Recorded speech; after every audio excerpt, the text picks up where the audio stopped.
Hello everyone, today I'm making black pepper chicken curry in my Instant Pot. So I've just put in one onion chopped into a little bit of olive oil, and I'm just frying off the onions until they go a little bit brown in colour.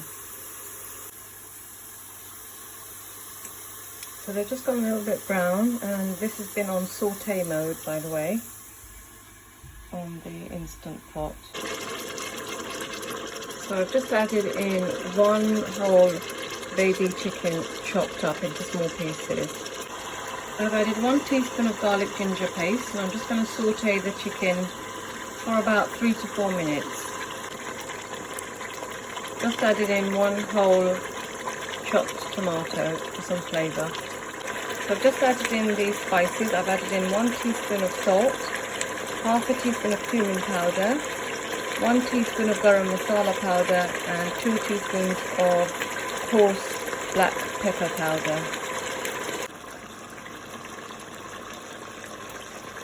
So I'm just going to add in 1 cup of water.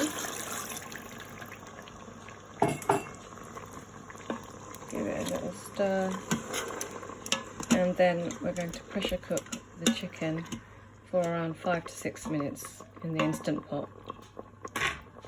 Okay, so we're just going to put it on pressure cooker mode for 6 minutes.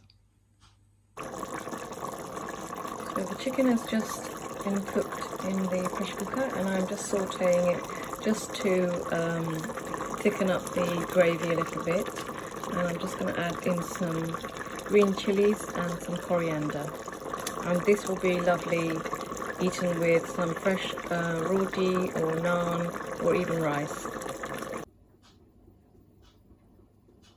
So here's the finished dish. Absolutely delicious with some fresh roti or naan. Hope you enjoyed the video. Don't forget to like and subscribe, and I'll see you next time. Bye.